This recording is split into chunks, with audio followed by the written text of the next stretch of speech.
अस्सलाम वालेकुम नाजरीन, मैं हूं अरसलान राजपूत।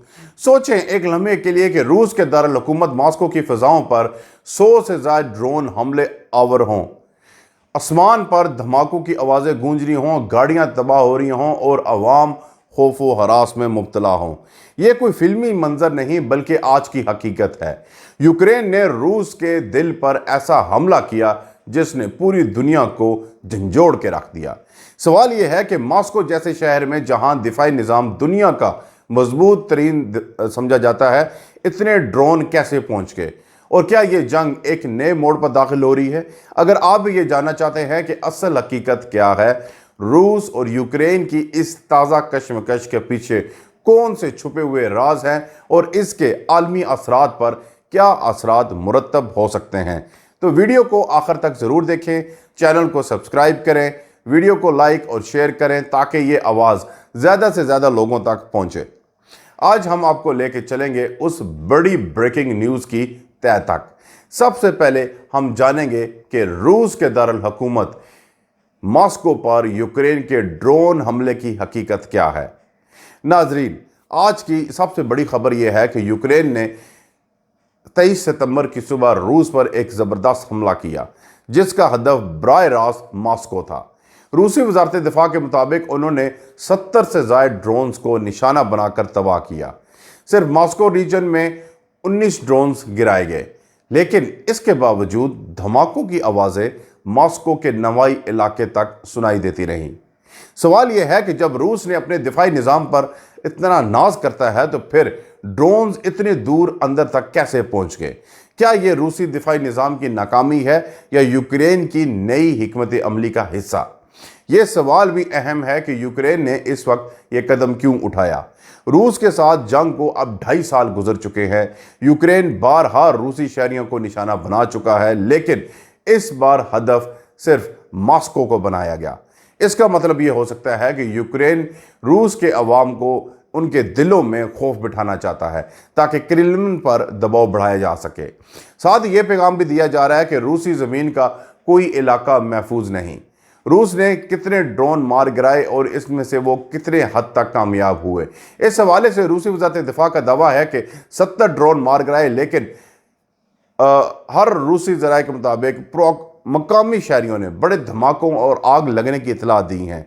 अगर ड्रोन सिर्फ गिराए गए तो फिर धमाकों की शिद्दत क्यों इतनी ज़्यादा थी? क्या यह दावा दुरुस्त है या कुछ ड्रोन्स ने अपने अहदाफ को कामयाबी से निशाना बनाया? इस सवाल का जवाब अभी तक वाज़ह नहीं है, क्योंकि ये सूरत हाल तेज़ी से बदल रही है और दोनों तरफ से प्रोपेगेंडा भी जारी है। अब क्या रूसी अवाम खौफजदा हो चुके हैं? नाजरीन, मॉस्को एक ऐसा शहर है जो हमेशा से ताकत, शान और रूसी इक़्तिदार की अलामत रही।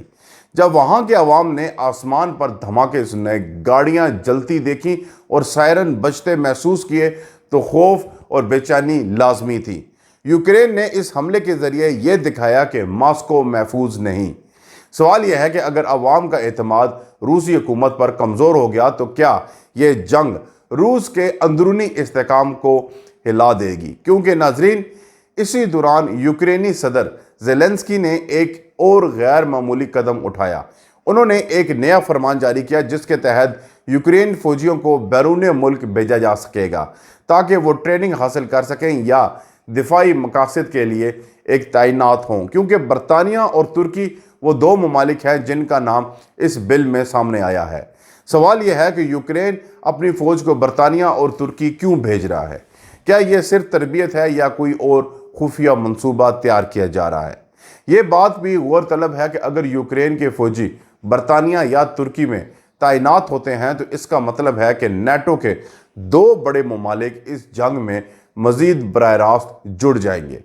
बरतानिया पहले ही यूक्रेन को हथियार फराम कर रहा है और तुर्की का किरदार हमेशा दो तरफा रहा। क्या ये इकदाम रूस को मजीद मुश्तिल करने के लिए है या मगरबी ताकतों का दबाव बढ़ाने का एक नया हरबा?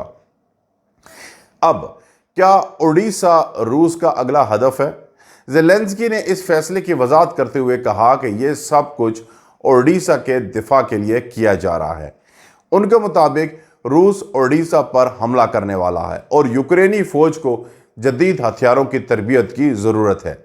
लेकिन सवाल यह है कि अगर असल मकसद ओडिशा का दिफा है तो फिर फौजियों को बैरून मुल्क भेजने की क्या ज़रूरत है? क्या मगरब में कोई ऐसा हथियार तैयार हो रहा है जो खुफिया रखा जा रहा है और सिर्फ मुंतखब फौजी ही उस पर तरबियत हासिल करेंगे? हर बार जब यूक्रेन कोई गैर मामूली कदम उठाता है तो इसके पीछे नेटो का दबाव या खुफिया मंसूबा होता है। इस बार भी यही लगता है कि कुछ बड़ा होने वाला है। या तो रूस ओडिशा पर हमला करने जा रहा है या फिर नेटो यूक्रेन को किसी नए हथियार के इस्तेमाल के लिए तैयार कर रहा है। सवाल यह है कि इस बार खेल किसके हक में पलटेगा? रूसी क़यादत के लिए यह एक बड़ा धचका है कि ड्रोन्स मॉस्को तक पहुंच गए। रूसी सदर पुतिन और उनकी काबीना पर यह दबाव बढ़ेगा कि वो इसका सख्त जवाब दें। अब क्या रूस मजीद मिसाइल हमले करेगा? क्या वो यूक्रेन की बजाय मगरबी ममालिक को भी धमकियां देना शुरू करेगा या फिर यह हमला रूस को मुज़ाकरात की तरफ धकेल देगा? यह सब कुछ आने वाले दिनों में मालूम हो जाएगा। अमेरिका और यूरोप पहले ही यूक्रेन के साथ खड़े हैं। अगर मॉस्को पर बार बार इस तरह के हमले होते हैं तो वो यूक्रेन को मजीद हथियार फराम करेंगे।